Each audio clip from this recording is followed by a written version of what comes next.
अगर हम business economics को थोड़ा और समझना चाहें तो सबसे पहला पॉइंट आता है business economics is a science. यार साइंस क्या होता है? Science is the systematic study of anything. ठीक है, तो बिज़नेस इकोनॉमिक्स में क्या करते हैं अपन? स्टडी करते हैं एक बिज़नेस को। ठीक है, और उसके बाद डिसाइड करते हैं कैसे डिसीजंस लेने हैं अपने को, कैसे पॉलिसीज़ बनानी है। ठीक है, दूसरा पॉइंट आता है अपना based on micro economics. Micro economics में अपन ने क्या बोला था? अपन स्टडी करते हैं पैटर्न और behaviour of an individual entity और इंडिविजुअल। ठीक है, कैसे वो डिसीजन ले रहा है, कैसे रिसोर्सेज को एलोकेट कर रहा है।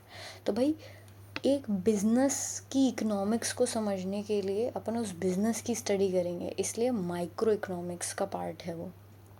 ठीक है, नेक्स्ट आता है incorporate elements of macro analysis. इसका मतलब क्या है?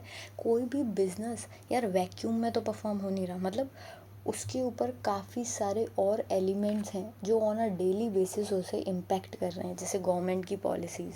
ठीक है, टैक्सेशन वाली हो सकती हैं, इंटरेस्ट रेट की हो सकती हैं, एक्सचेंज रेट की हो सकती हैं।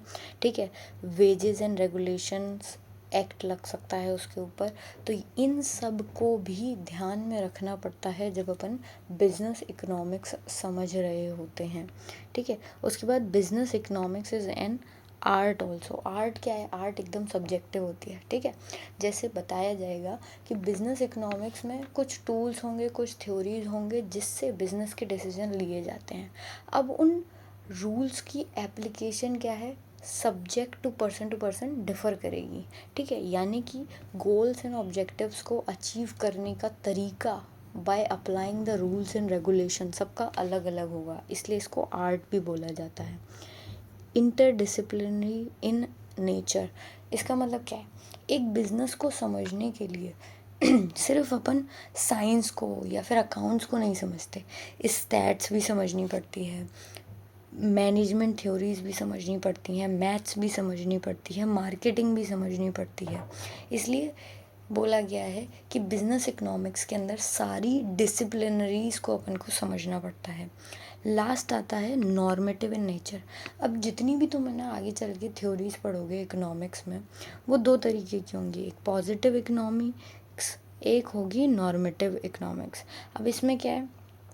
पॉजिटिव इकोनॉमिक थ्योरीज जो होंगी ना वो कहेंगी कि क्या है सिचुएशन, क्या है उसको डिस्क्राइब करेंगी, तो व्हाट इस पे ज़्यादा फोकस करेंगी।